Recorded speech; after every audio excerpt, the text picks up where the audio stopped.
The Your Safe Space podcast is recorded on Wurundjeri land. This podcast acknowledges the traditional owners and custodians of the land. Always was, always will be Aboriginal land.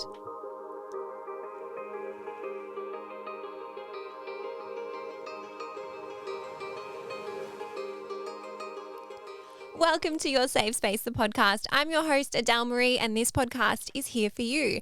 It is a safe space for us to catch up each week to discuss anything and everything. And on today's show, we are doing another AMA on air. Guys, if you don't know when you're new here, AMA is Ask Me Anything. And this episode is, I think, the second one dropping in terms of New Year. So happy New Year again, guys, if you didn't hear it from the last episode. We are obviously the first week into January. This is being pre-recorded. If you are listening to this, I'm coming at you from the past. Hello. I also have sent out the listener questionnaire today in the podcast group at the day of recording, but it is still available for you to do. So if you have not filled out the listener questionnaire or the listener survey, please do. You guys, this podcast is community built. I am a one-woman show and I try my best to obviously give you what you want, and I make calls on things, I make judgments on things, but I really do need your advice and your support and your feedback, because without that, sometimes I might put out content that might be a bit of a miss, might not be a hit, or I might not give you the stuff that you want. So this is your chance to have your say. This is your chance to ask for what you want. I also want to say, don't be shy. Give me the feedback. And if you have a wish list of something, if you think there's something out there that you really want to hear on this podcast and you think it's crazy, write it down. I love a challenge. I do love a challenge, and I will try and make it happen. Okay. So please do that for me. If you haven't, I would really, really appreciate it. I value you guys so much, and I think thank you for your support. I've said it a million times. Your support last year has not gone unnoticed. Your support this year will not go unnoticed either. And I really want 2023 to be amazing for you and this community and this podcast. And I can only do that with your help. So filling that out will go a long, long way. As always, we're going to jump into this episode. It is going to be a short, sharp one. It is a rapid fire AMA, Ask Me Anything. And this podcast episode is not a substitute for professional mental health support. I always am going to preface the conversation by saying that. So if you are really struggling and you need some extra support, please check the show notes, because there are lots of links and numbers in there for you to give a call. All right, guys, let's jump straight into it. We are going in with probably my favorite question that I have ever been asked in the AMA. Do you agree with if he wanted to, he would? And I'm going to say, just so we are a bit more inclusive, do you agree with if they wanted to, they would? And I'm going to give you my hot take. I don't agree with it. And I don't like that term at all. And I really think that this term almost just like flattens everything. Like it just flattens the whole situation. And I'll explain to you why, because if I think about moments in my life, there have been plenty of moments in my life, not even in like a relationship setting or a dating setting, where I've wanted to do something and then I haven't. It doesn't mean that I didn't want to do it. I still wanted to do it, but for certain reasons, I didn't end up following through. And I want you to think about that as well. Think about the times when you've been dating someone or you're in a relationship with someone and you've had a thought to do something or you've wanted to do something, but then you didn't end up doing it for whatever reason. And it's not just like, oh, no, I don't agree. I'm not saying that words are not important. I'm not saying that actions aren't important. I think words and actions are both equally important. For me, I really like to look at a few other things, and I'm going to give you that because I think some of these other thoughts or some of these other ways of thinking about the dynamic might be a little bit more helpful, might be a little bit more productive, and might give you some more context to it without just completely like squashing the situation down to, well, if they wanted to, they would. They obviously don't care. And so here are some of the things that I go through in my mind if I'm having that first thought. The first thing I look at are this person's words and actions matching up? Are they aligned? Or is there a mismatch there? Because I'm pretty sure it was the red flags and icks episode. One of the red flags was when their actions and words were not matching up. That for me is the first thing that I would look at. The second thing is this person constantly leaving me feeling confused? If the person is constantly leaving you feeling confused, think about that as well. The next thing is, how do I feel after we hang out? And you can even do these in your journal or in your notes app, or just think about them after you've been on the date with them or after you've hung out with them. And then the next two questions are about you, about yourself. So they are, am I asking for the things I need from this person? And I always think people aren't mind readers, right? And we're not taught how to communicate properly in school, generally, unless we're taught by like our caregivers or with like going down the personal development world path, we don't really learn how to effectively communicate and ask for the things that we want. So sometimes someone might not be doing something for us, but it's because we haven't said to them that we want them to do it. And I know sometimes people's love language could be the other person just reading their mind and just doing the thing without having to have the conversation about it. But effective communication goes a long, long way. And then that's the next question, which is, do I need to communicate what I want, what I need, and what I expect better? Because there have been plenty of times where I've thought, oh, if he wanted to, he would. And it's because I didn't say anything. It's because I didn't communicate what I expected. It's because I didn't say, this is, how often I would like to see you, or this is what I would like to do for this date, or this is, the level of communication I expect in return. And so I think those thoughts and running through those ideas instead of just flattening it and saying, oh, if they wanted to, they would, could maybe give you a little bit more insight into the situation, could actually potentially save the relationship as well. And I mean, I would say maybe this comes up in like the early stages of dating, but nonetheless, I don't think that if they wanted to, they would is helpful at all. At all. I don't think it is. And that's just my take. Obviously, as I say, with all of these questions, there's going to be bias from me. And there are going to be certain times when the person is just being flat out not a good person to you or not treating you well. And so again, I'll say those thoughts that I gave you, the other options or the other ideas, that can help you get to the bottom of that with a little bit more nuance. All right. And then next question, guys. Is being self-employed everything you wanted and expected it to be? Now, I wasn't going to answer this one because I think I want the AMA on air to be more for you guys, but I thought to myself, well, hang on, this could potentially help somebody that wants to go down that path of self-employment, or that maybe is thinking about it, or that maybe has had dreams about it. And I think it goes a little bit further back for me because growing up, my dad had a few different businesses, and watching that as a child, I mean, some of them were successful, some of them not successful, some of them really stressful on him, really stressful on our family. And that just really put me off for a long time about the idea of working for myself. I am a huge advocate for working for someone else. I've said it time and time again. I love like corporate life. I love the idea of like going to work, leaving your work at work, going home and not having to worry about anything. That's your employer's responsibility. I really do appreciate that. And I feel like in a way, that's why I'm so open to the idea of if working for myself doesn't work out, I'm happy to go get another job working for someone else. I have no qualms about that at all. But for me, obviously now working as a self-employed sole trader, I've obviously been able to experience different things, and I'm going to give you my pros and cons.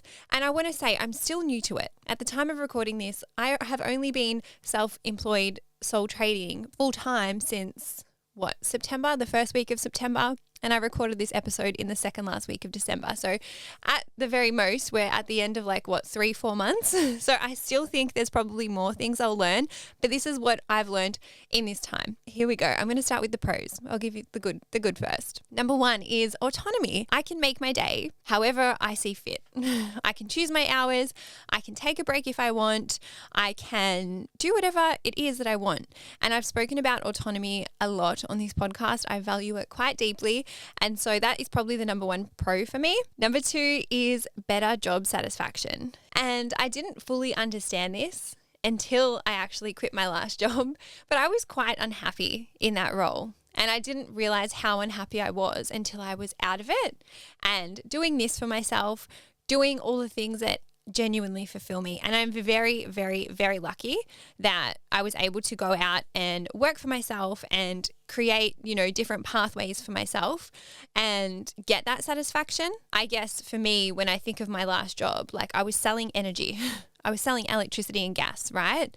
And I liked that job. I got fulfillment from that job in different ways for a different period of time. And then when I compare it to now, I'm getting fulfillment from my job, whether that's, recording podcast episodes, making YouTube videos, making videos on TikTok. I get so much more fulfillment from people saying, hey, I listened to your podcast and because of that, I went and did this for myself, or I watch your YouTube videos and they make me feel calm, or they make me feel safe, or I come on your page and I watch your videos because they make me feel a certain way. And for me, that goes a lot further than selling someone their electricity and their gas. And I guess I had kind of lost that fulfillment as I was going to resign anyway. And so better job satisfaction, I can say working for myself exceeds working for someone else, doing what I'm doing now. And then the last one, because I'm just going to give you 3 pros and cons, is I can call the shots always.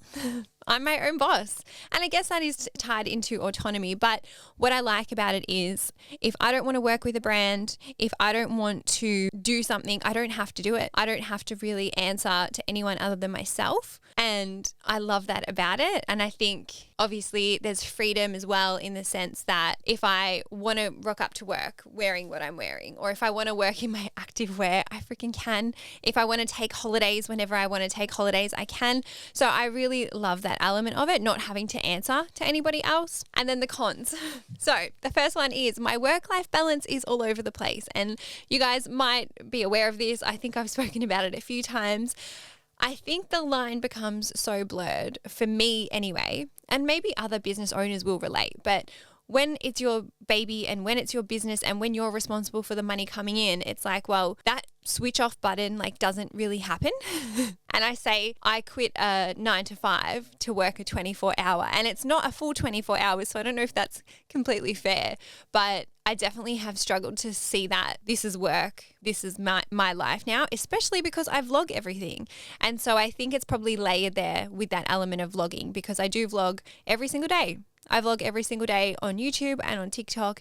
And obviously you guys don't see absolutely everything. I think I've got a balance there, but I definitely think whether that is getting more help with the podcast in the new year or more help on my YouTube channel, that is something that could help me get that work-life balance in order. Number 2 is you have to do your own account keeping. Oh, guys, I have a great accountant. He's actually a legend. He does sometimes listen to my podcast. So shout out to you, Dean. Love your work. But gosh, things like doing your own super, doing your own tax, doing your own GST, keeping track of your expenses. It's a lot, and I personally struggle with it because I'm not very good with numbers. I was never really good with numbers, and I'd like to say and think I'm getting better. I think I am, but that is just a lot of admin stuff. I guess if I compare it to working for an employer, they've got a whole ass finance team, right? But when you work for yourself, you become everything. You become the finance team, you become the marketer, you become the copywriter, you become the face of the brand, you become the everything, right? And so I guess your skill set sometimes doesn't match up to what is required. And for me, my skill set in that account keeping area is not the best. And I do rely on my accountant quite a bit, and I am getting better, but that's still a con for me at this point. And then the last one is it can be isolating at times. And I think because I am, as I said, a sole trader, there's not really a team. And I guess I'm lucky because I've got a management team behind me as well, who I speak to literally every day. Hi, Em. And I've also got an editor that helps out with my YouTube. And hi, Sam. Look at me just shouting out all the people in my corner. But it can still be quite isolating because a lot of the time, it is an independent sole role. And that's why I really love getting to know other creators and going to events where there are creators there, because there are just some things that the creator community understand and get that I couldn't really have a conversation with to my family or to even some of my friends, because they don't do that exact same thing for work and don't understand the other stuff that we may, potentially deal with on a day-to-day basis. Things like hate comments and burnout and stuff like that. And so it can be isolating, and that's something I'd also like to work on more in 2023, guys. But I would say, is it everything that I wanted and expected? Yes. It has exceeded what I expected.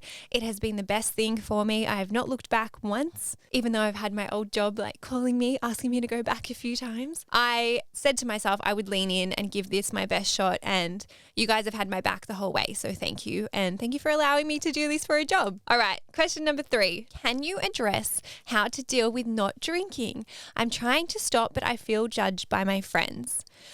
Oh, gosh.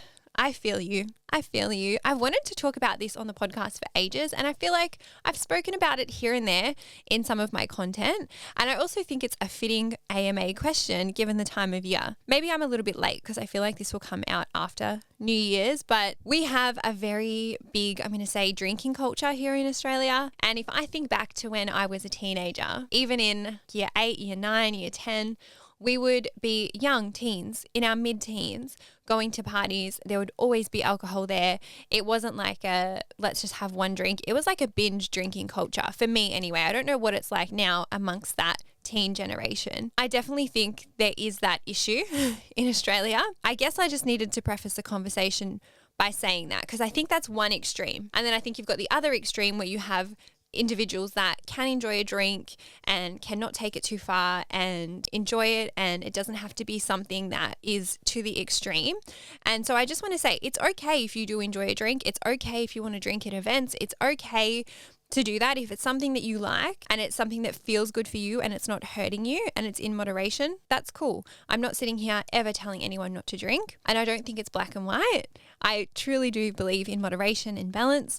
And I even say that, what am I, a conscious drinker? That's what I call myself, because I'm not a non-drinker, but I'm also not a binge drinker anymore. And I would say you probably could have called me a binge drinker in my teens and my early 20s, because that would be my aim. I'd go out every weekend, or I'd go out to parties, and my aim would be to get blackout drunk, which now that I look back is like super, super unhealthy. But it was like accepted amongst my friends. It was accepted amongst the people or that age group that I was hanging around with. And so the other thing I have to say, just because duty of care, responsible drinking always, guys. But let's get into this question. I truly think that you don't ever need to justify why you don't want to drink. But I also understand that if you are quite young, there is that peer pressure. And if you are quite young, it might be harder to do than if you are, say, older. And I can relate to that, because in my early teens, not my early teens, in my late teens, early 20s, I couldn't say no, even if I wanted to. And now in my late 20s, I'm like, fuck yeah, I can say no. No, I don't want to drink. I'm not going to freaking do that. I think no is a complete sentence. And I think I don't want to is a complete sentence. I think I'm not drinking is a good enough answer. But if your friends are still pressuring you, and if your friends are still asking questions, I feel like addressing it is actually the best way to go about it. And again, communication. Giving that honest answer or giving that context can go a little further and almost like silence them. And so what I usually say is, I'm not drinking tonight, and then someone will be like, why? And I literally say, because it impacts my mental health poorly. And then the conversation ends. Because I feel like people are scared when I say that. They're like, oh, we better not talk about her mental health. Or I'll say, I've already had one drink. That's enough for me. I'm done for the night. And then they'll say, why? And I say, because I don't want to feel like shit tomorrow. It's going to impact my mental health badly. Conversation goes dead. Sometimes I'll say that I'm driving. Sometimes I'll say, oh, I've got early stuff on in the morning, depending on who it is. I don't always necessarily feel like I need to owe an explanation to people that aren't in my inner circle or that aren't my closest friends. And anytime I have said to any of my friends, I'm not drinking, not one of them has ever turned around and been like, oh, well, you're not fun. Oh, well, we're not going out now. Not at all. And so there's an element there where I would say, if your friends are still making you feel bad, are they really friends? Are they really the company that you want to keep? Because you should be allowed to say no, and you should be allowed to still be accepted by your friends if you're not drinking. Your friends shouldn't be judging you. I have even said to people like, I'm not drinking, but I'm still having fun. Where is this idea coming from that you're only having a good time while you're out if you're drinking? I don't associate fun with alcohol. For me, when I think of alcohol, especially in excess, I feel, I don't feel good. It's not fun for me. It might be fun for other people, but I can still have a good time without that. And I can say that to my friends as well. And as I said, it's always well received. The other thing I want to say is something I have noticed, and I noticed this now, especially as we've just come out of all those Christmas parties that I had, and even back in my old job where I would take clients out, or we would have networking events where drinking was also a large part of like that B2B sales culture as well. I've noticed that when I had a drink in my hand, and it would always be like non-alcoholic, it would be like a lemonade with like a lime in it, or a lemon lime bitters, which I think has like a tiny bit of alcohol, but it's not, I think you can still have a lemon lime bitters even if you're like not of age. I don't know what the goal is there. There's not enough in it. But if I had a drink in my hand, no one batted an eyelid. No one said, what drink is that? They were just like, oh, she's obviously drinking, even if it wasn't alcohol. So there's that other element where if you don't want anyone to ask you a question, having it in your hand could stop that. But I am a huge advocate for just calling it out for saying and saying it how it is. Like, no, I'm not drinking. This is my reason why. If it's your close friends, if they still push, having that deeper conversation with them to say, hey, I really value our friendship. I would actually prefer if you supported me in this, because not drinking for me is important, and I'm still here. I'm still going to come out with you. I'm still going to have a good time. we don't need to have alcohol, or I don't need to have alcohol to make that possible. And I would like that not to impact our friendship, and see how that lands. And as I said, if your friends are doing that and still doing that after you have these conversations, and I would say maybe it's a little bit of a deeper dive into, are these people really the friends and company that I want to keep? All right, good luck. And I'm proud of you, because I don't know how old you are, but I wish that I was thinking that earlier, in my early 20s or in my late teens. And then question number 4, also, sorry guys, I tried to turn off my notifications. I don't know if you can hear it, but they come through my Apple Watch, and I don't know how to turn them off. But anyway, we're going into question number 4, the last one of this episode. How do you deal with the worry of failure? And I love this question because I'm so fascinated with the idea of failure. I'm so fascinated with the way in which humans perceive failure. And I think to worry about failure is a universal human experience, because we don't want to feel uncomfortable feelings. It's not nice to fail at something, especially when you try something new or you're putting yourself out of your comfort zone and it doesn't go to plan.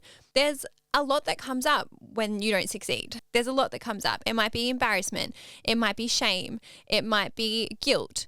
And all of these emotions are quite heavy if you think about them. They're not nice. And so as humans, generally we try to protect ourselves from feeling these uncomfortable things. Sometimes to avoid failure, we may not try, or we may stay in indecision, because that feels better than feeling any of those bad things. And I shouldn't call them bad things. I should stick to uncomfortable, sorry. But those uncomfortable feelings like shame, guilt, embarrassment, no one likes to feel those. And that's why I guess on this podcast, I always say, like, I'm here to tell you to feel your feelings. It doesn't matter if they feel uncomfortable. It's better to let them up, let them pass, because that's how you move through it. And that's how you learn to accept them and not be scared of them. Because I would argue that indecision and sitting in fear and letting fear drive you doesn't lead you to living a life that feels very good. I can relate to this because I used to worry about it all the time. As someone who would identify as a little bit of a perfectionist, I didn't want to fail. I wanted to be perfect. I never wanted to get anything wrong. I always wanted to do everything right 100% of the time. But we are humans, and failure is part of life. Failure is normal. It is something that we will all go through. And I think we are bound to fail at certain things, especially if we are living, especially if we are taking risks, especially if we are trying new things or making scary big decisions. It is amazing to put yourself out there and try something new. It is amazing to put yourself out there and get out of your comfort zone, start that business, get a new job, try whatever it is that your heart is desiring. I think that is one of the most powerful things you can do as a human, to feel that fear and still do it anyway. And so for me, how I deal with the worry of failure is I tried to shift my mindset around it, because now I don't see it as a scary thing. Now I see it as, well, fuck, if I'm failing at something, it means I tried. If I'm failing at something, it means I worked really hard at something and it didn't go to plan, and I gave it my shot and I put myself out of my comfort zone, and that's still fucking awesome, Adele. And I also think that now I see it as a lesson. I don't see failure as failure. I see failure as a lesson and like a road bump. What do you call it? A speed bump. It's like, okay, it didn't go to plan this time. I'm going to try the next option or the next way of doing it. I'm going to give it another go in another way. Or maybe I realize from this failure that I don't want to give it a go anymore. Yes, it's uncomfortable, but I don't see it as a scary thing anymore. I'm happy to look it dead in the eye and be like, well, I'm trying. If I'm going to fail at something, at least I'm trying. I'll get up and I'll try again. I would like to also think, and if you look at all the most successful people in the world, whether they're athletes or whether they're really successful in whatever field they're in, they have failed a million times before we see them get that success. They have failed and failed and failed and failed. And you know what makes them elite in their field? The fact that they got up and tried again, the fact that they got up and kept going until they finally succeeded. They learn from the failure and they try again until they succeed. And so I think failure can actually be beautiful in motivating you, in teaching you resilience, in giving you that thick skin, in giving you that backbone, in teaching you that, hey, I may have not made it this time doing whatever it was that I tried, but doesn't mean that I'm never going to make it. I can still give it another shot, try another way, learn from this, regroup, come back, try again. Failure shouldn't be something that we fear. I think it should be something that we embrace, because it means that if you're failing, you're living a good life because you're trying something and putting yourself out of your comfort zone. So I think it's actually a beautiful thing. But guys, I'm going to wrap the show there. Thank you for joining me. As always, Happy New Year. I will be back in your ears after the week of January 9th with some in real time shows and episodes. Please do the listener survey. If you love this and listen to it, share it on your Instagram story. That goes a long way too. Come join us in the Facebook group. leave a review on Apple, leave a rating on Spotify, give us 5 stars if you love us, and I will see you guys next time. I love you so much. Mwah. Goodbye. Have a great weekend. Have a great week. I'll see you soon.